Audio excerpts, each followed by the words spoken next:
आप सभी को नमस्कार। मैं बात करने आया हूँ आज तीन अद्वितीय और विचित्र शब्दों के संगम के ऊपर। और वो तीन शब्द हैं गेहूं, गन्ना और गृहिणी।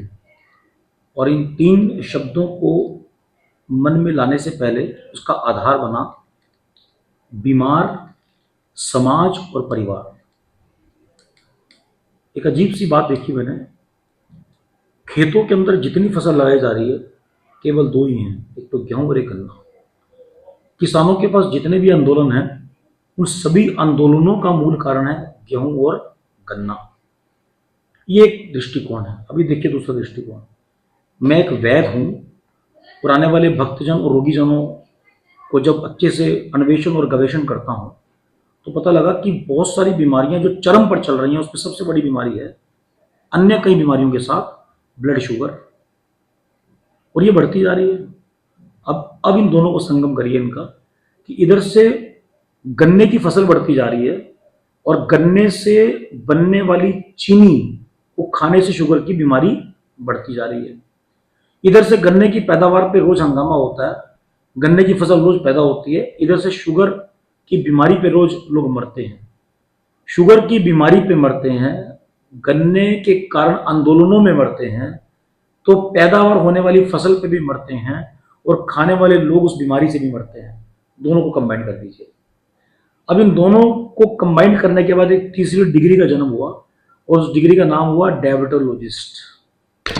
अगर देखा जाए, मुझे बहुत सारे लोग पसंद नहीं करेंगे आज के बाद, लेकिन मैं तो सत्य की आवाज उठाने निकला हूं, तो डरना तो बहुत पहले बंद कर दिया था। डायबिटोलॉजिस्ट की डिग्री डिपेंड करती है गन्ने की फसल की पैदावार पे और शुगर खाने वाले लोगों की मानसिकता पे। ये पैदा करते रहेंगे, हम चीनी खाते रहेंगे और डायबिटोलॉजिस्ट इलाज करता रहेगा। अगर आप चीनी बंद कर दोगे तो गन्ने की पैदावार की जरूरत कम होगी, तो डायबिटोलॉजिस्ट करेगा क्या जब शुगर की बीमारी बंद हो जाएगी। डिग्रियों का जन्म, जितने भी डॉक्टर्स की डिग्रियां अलग अलग फील्ड में रोज नई बनती जा रही हैं, इन डिग्रियों का जन्म बीमारी से हुआ और बीमारी का जन्म खाने से हुआ और खाने का जन्म फसल से हुआ।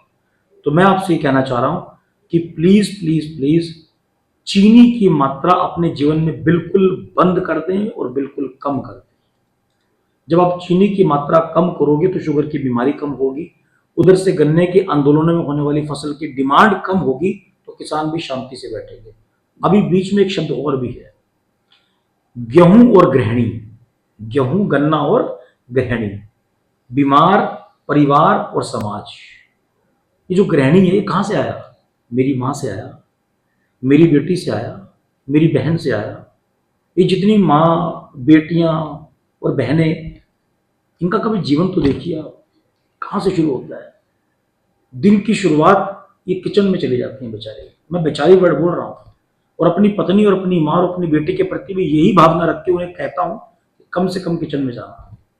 लेकिन वो क्या करें, किचन में तो जाना है। और एक आम सोच जो गांव में पैदा होने वाले या शहर में पैदा होने वाले हर व्यक्ति की जो एक आम सोच है, पेट किसके लिए है? काटने के लिए दूसरे का, या रोटी से भरने के लिए अपने का? ये बहुत बेकार सोच है। थोड़ा जागिए। उत्तिष्ठ जागृत प्राप्य वरान्य बोधत फुरस्य धारा। उपनिषद कहते हैं थोड़ा जागिए। शरीर केवल आत्मा का निर्वाह करने के लिए है, अच्छे काम को करने के माध्यम से। हमने शरीर को आत्मा से अलग करके केवल शरीर ही समझ लिया और खाते गए खाते गए खाते गए। ये जो गृहिणी है, इसके दिन की प्रारंभिक चरण में किचन से एंट्री होती है, ये रसोई में चली जाती है। और अगर वो गृही हाउसवाइफ है तो पूरा दिन किचन में लगी रहेगी, और अगर वो जॉब करने वाली महिला है तो सुबह सारा दिन सुबह नाश्ता बनाएगी, लंच पैक करेगी और शाम को घर पे आके फिर किचन में चली जाएगी बेचारी, और फिर किचन का काम करते करते थक हार के सो जाएगी। गेहूं और गृहिणी। गेहूं की पैदावार बढ़ी, गेहूं की रेट बढ़े, गेहूं की डिमांड बढ़ी, और गेहूं को आटा बनाने वाली गृहिणी किचन में पिसी। फिर वही बात, किसान के पास फिर दूसरा मुद्दा है, गेहूं गेहूं गेहूं। आटा चक्की पे जाओ तो एक ही मुद्दा है, गेहूं कहां से मंगाते हो, कितने रेट बढ़ गए हैं, सबसे अच्छी गेहूं कौन सी है। और सारी मैक्सिमम बीमारियां, सबसे बड़ी बीमारी, अब दूसरी बीमारी पे आ जाइए, सबसे बड़ी बीमारी है मोटापे की, ओबेसिटी की। किससे हुआ? ज्यादा खाने से। अब इस पे साइंस ने बहुत होमवर्क कर रखा है ओबेसिटी हाइपरथायराइडिज्म से होती है, ओबेसिटी एंडोक्राइन ग्लैंड्स और भी अन्य बीमारियों से होती है, ओबेसिटी प्रकृति से होती है। ना जाने कितनी साइंस। मुझे केवल एक बात पता है कि आप खाना कम कर दो, खाना बंद कर दो, ओबेसिटी किसी भी कारण से है, आधी से ज्यादा मात्रा में आपका फैट कम कर देगी। और अगर आप खाना एक टाइम का कम करेंगे और पूरे घर में माँ बाप पति पत्नी बच्चों को ये आदत डल जाए कि एक टाइम का खाना कम कर दो, और वो भी कौन सा टाइम का, रात का खाना बंद कर दो। सारा का सारा मोटापे की जड़ है शाम को 7 बजे के बाद खाना खाना। और हमारे काम वाले जितने मेरे बड़े भाई सुन रहे हैं, कोई कोर्ट में वकील होगा, कोई जज साहब होंगे, कोई प्रिंसिपल होगा, कोई टीचर होगा, इन सब की जीवन शैली एक बात में तो पक्की है कि जैसे घर पहुंचो खाना चालू, शाम की चाय, फिर कुछ फ्रूट फिच खाना, फिर सलाद और फिर दूध, और पूरे इस पेट को कचरे के डब्बे की तरह शाम शाम में भर लो। अरे भैया कहाँ जाओगे इतना कुछ खा के। तो जब आप खाना बंद करोगे तो मोटापा और बीमारियां भी बंद होंगी। और जो किचन में खड़ी हुई लेडीज है उससे पूछ के देखो उसे कितना सुकून मिलेगा कि वो शाम को घर आएगी, उसे कुछ नहीं करना, बस बैठना है प्यार से सबके साथ, 1-2 फ्रूट्स खाते हैं और दूध पी के सो जाना है। कितना सुकून मिलेगा मेरी माँ को, मेरी बहन को और मेरी बेटी को, अगर उसकी शादी होती है और उसका घर भी ऐसा हो कि रात को कोई नहीं खाता। तो ना खाने से गृहिणी की मानसिकता, उसका शरीर बचा, ना खाने से सारी की सारी बीमारियों का जड़ से खत्म होना शुरू हुआ, और पूरे घर में एक शांति से बैठने के लिए टाइम निकल के बाहर आया। तो गेहूं, गन्ना और गृहिणी, गृहिणी भी बचेगी। अब तीसरी बात जो मैं आपको नया शब्द देने जा रहा हूं, इसी शब्द से, गृहिणी नाम की रचना हमारे शरीर में पेट में होती है अमाशय के बाद, स्टमक के बाद। उसको आंग्ल भाषा में डूडिनम कहते हैं। उस गृहिणी को ग्रहण लग गया, मतलब जब गृहिणी की पाचन शक्ति खत्म हो जाती है तो एक बीमारी उत्पन्न होती है, उसे बोलते हैं अल्सरेटिव कोलाइटिस। मॉडर्न के लोग उसे बोलते हैं इन्फ्लेमेटरी बाउल सिंड्रोम। आयुर्वेद की संहिताएं बोलती है संग्रहणी। और जो मेरी माँ मुझे सुन रही है, मेरा ठेले वाला भाई, मेरा सब्जी वाला भाई जो इंग्लिश की भाषा नहीं समझता, उसे मैं बता रहा हूं, इस रचना का नाम पेट में होता है गृहिणी। इस बीमारी में क्या होता है, गेहूं के अंदर एक केमिकल पाया जाता है, उसका नाम होता है ग्लूटिन। और उस ग्लूटिन से एलर्जी होने के कारण बार बार लैट्रिन आती है, बार बार पोटी आती है। और बहुत सारे लोगों को आज की डेट में समस्या है कि गेहूं से एलर्जी हो गई है। मैं फिर कह रहा हूं, इससे पहले कि एलर्जी हो, एक टाइम गेहूं बंद कर दो।